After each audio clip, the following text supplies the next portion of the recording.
Adam Schiff took to the Senate floor recently and, in typical Schiff fashion, told multiple lies. Not surprising, right? You know, when his lips move, Schiff lies. The speech is eerily reminiscent of his Russia collusion lies, where the smoking gun evidence Schiff claimed to have never materialized. Here he's talking about President Trump's 90-day freeze on expenditures by the U.S. Agency for International Development, known as USAID. Now watch this video to the end because it's full of revelations about this action taken by President Trump. So let's turn quickly to the funding freeze. How does that fit into this effort? There was a memo, as we know, to freeze all federal funding, federal loans and assistance. We saw the reports, the days of chaos. Adam, just to be clear, it was an executive order, not a memo. Perhaps you should fact-check yourself. Oh, wait, then you wouldn't have anything to say. Well, let's look now at his lies. Once again,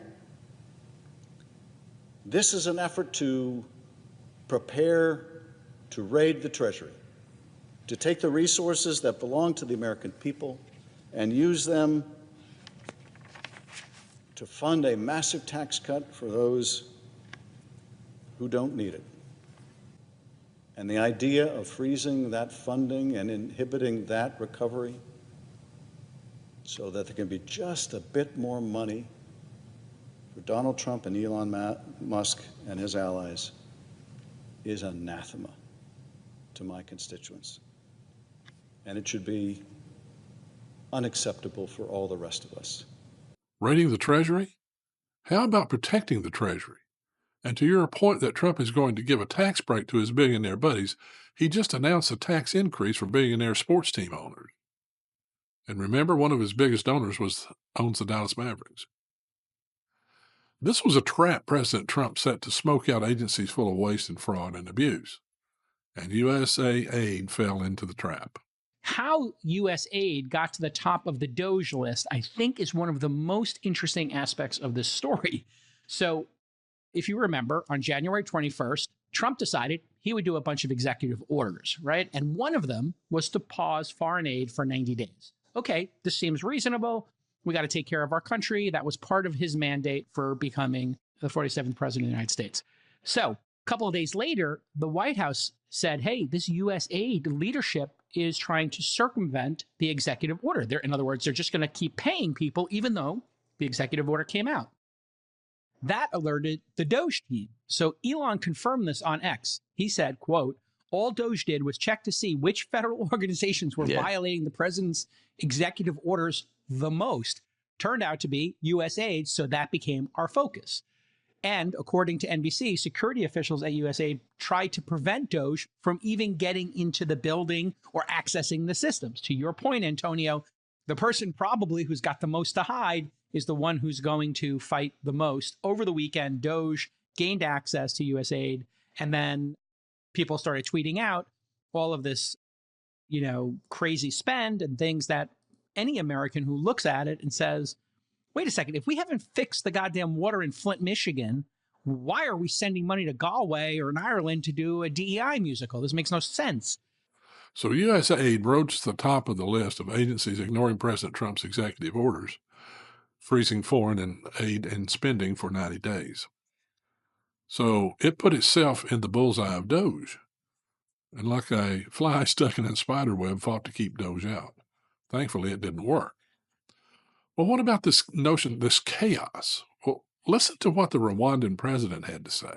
Even though it will hurt you as Rwanda, which depends on some US aid to fund your healthcare and development. I think from being hurt, we might learn some lessons to to do things we don't do that we should be doing.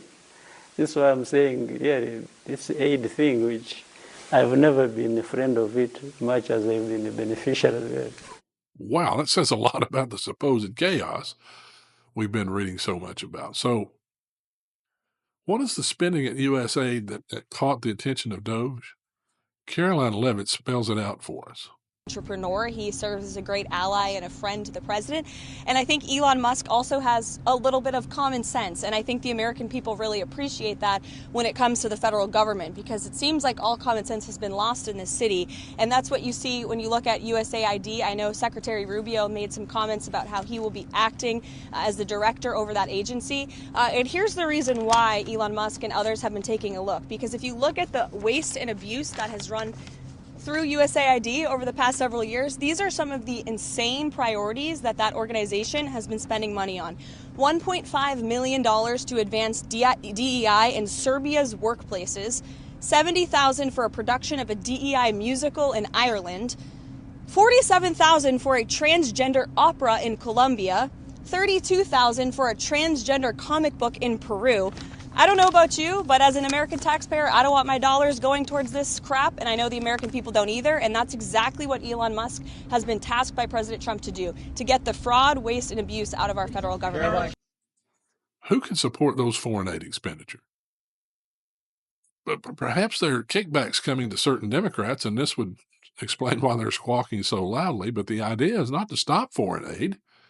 It's to bring it into alignment with the administration's agenda and to eliminate crazy spending like Karoline pointed out. To that end, Secretary of State Rubio is stepping in. I'll take a couple of questions because we're off schedule already. But tell us about USAID, what's happening at USAID, and how that affects the Secretary. Well, look, I mean, my frustration with USAID goes back to my time in Congress. It's a completely unresponsive agency. It's supposed to respond to policy directives of the State Department, and it refuses to do so. So the functions of USAID, there are a lot of functions of USAID that are going to continue, that are going to be part of American foreign policy, but it has to be aligned with American foreign policy. I said very clearly during my confirmation hearing that every dollar we spend and every program we fund, that will be aligned with the national interest of the United States. And USAID has a history of sort of ignoring that and deciding that there's somehow a global charity separate from the national interest. These are taxpayer dollars. And so I'm very troubled by these reports that they've been unwilling to cooperate with people who are asking simple questions about what does this program do, who gets the money, who are our contractors, who's funded, and that sort of level of insubordination makes it impossible to conduct the sort of mature and serious review that I think foreign aid writ large should have. We're spending taxpayer money here. These are not donor dollars. These are taxpayer dollars, and we owe the American people the assurances that every dollar we are spending abroad is being spent on something that furthers our national interest. And so far, a lot of the people that work at USAID have just simply refused to cooperate. Are you currently in charge of USAID? I'm the acting director of USAID. I've delegated that authority to someone, but I stay in touch with him. And again, our goal was to go in and align our foreign aid to the national interest. But if you go to mission after mission and embassy after embassy around the world, you will often find that in many cases, USAID is involved in programs that run counter to what we're trying to do in our national strategy with that country or with that region. That cannot continue. USAID is not an independent, non-governmental entity. It is an entity that spends taxpayer dollars, and it needs to spend it, as the statute says, in alignment with the policy directives that they get from the Secretary of State, the National Security Council, and the President. And it's been 20 or 30 years where people have tried to reform it, and it refuses to reform. It refuses to cooperate. When we were in Congress, we couldn't even get answers to basic questions about programs. That will not continue. That's not going to continue. Elon Musk is called a terrorist organization. Do you believe that? I've articulated to you my challenges with it, and they go back to my time in Congress. Okay, we would ask them questions. Who does this program fund? Who gets the money? We won't tell you. We don't need to tell you. We're apolitical. Well, American foreign policy isn't apolitical. American foreign policy is to further the interest of the United States. If someone wants to spend apolitical dollars, they should spend private dollars, go start a charity, and you can fund anyone you want. But if you're going to spend taxpayer money, then you need to spend it in furtherance of the national interest of the United States. That's exactly what I said at my confirmation hearing. And this is not my frustration. This frustration has existed now for almost a quarter century in multiple administrations that have gone through this challenge. It's going to stop and it's going to end. The bureaucrats at USAID are in for a rude awakening. President Trump has laid out a plan to reduce the thousands of USAID employees to less than 300, and bringing it into the Department of State makes perfect sense, something the prior administration didn't have. So Adam Schiff has once again told an abject lie, but that's Schiff's M.O. The only time Schiff and the truth cross paths is by accident. Watch Sean Hannity's interview with a USAID whistleblower that puts this situation in a clearer perspective. And please share your thoughts in the comments. All right, so it looks like the end is near for USAID. President Trump posted on Truth Social earlier this morning that the agency has been totally exposed for its fraudulent, unexplainable waste of vast sums of money. He said it's time to close the agency down, and he had much more to say about it earlier tonight when he arrived at Mar-a-Lago just moments ago. Take a look. The horrible USAID, the horrible things that they're spending money on. It's got to be kickbacks. You know, they send the money to the guy, he takes the money and he sends them back. Most of the money, and he keeps some for himself. In my opinion, I think that's because you can't send the money to these groups of people. It's a terrible thing, and I think it's like that in others too. Now, the plan was to put over 2,000 USAID employees on paid leave starting tonight. That effort was temporarily blocked by a federal judge. That should be overturned. Even so, the agency is still being largely dismantled. Its headquarters building in Washington had all of the signage removed earlier today. This as one former USAID employee is speaking out about the corruption in the agency, alleging that employees used their positions and government money to personally profit, and that some actively worked to undermine the first Trump administration by funding far-left causes around the globe. Here to explain more, former Director of Civilian Military Cooperation at USAID, Mark Moyer, is with us. How did they personally profit? And you said that during Trump's first term, that there were people at the agency that subverted the first Trump White House. How did they do that? Yes, well, I have to say, in the first Trump administration, when I served, we were not fully prepared for the level of bureaucratic chicanery that we encountered. And it took a long time to get the agency staffed. I came in, and by the time I got in 2018, it was to the point that people had almost forgotten who was even in charge. So at one meeting, I overheard career staff talking about how they were going to hide what the U.S. was doing in Syria, or what USAID was doing, because they thought President Trump would find it objectionable. And so I reported that up the chain, but the bureaucrats got away with it. They got away with far too much. And so we're seeing now the Trump administration has had 4 years to think about this, and they've come in and gone in a way that's stunning, but it's been very effective because every other way that's been tried to get information has been stopped. Yeah. All right. So you worked there, and you became a whistleblower, and you thought you were doing the right thing. And you were explaining that there was corruption and there was politics within the agency. And we're supposed to have whistleblower protection laws in this country, is my understanding. And you were not protected. Tell us what happened and the current actions you're taking after they did this to you. Yeah, and that's one of the reasons I decided to write a book about this, because it's just astonishing how whistleblowers get treated. And there's many others besides me, most of whom you'll never hear about. And it was just astonishing to me that once you report corruption, then they come after you, there is supposed to be whistleblower protection. So I filed a whistleblower protection complaint with the Inspector General, thinking that they would help me. But it turned out the Inspector General's office was in cahoots with the agency leaders, and so they tried to just claim I wasn't even a whistleblower. Then we had Senator Charles Grassley get involved, and they did an investigation, which was a sham. And so then he demanded more information from Samantha Power, who by then was running the agency.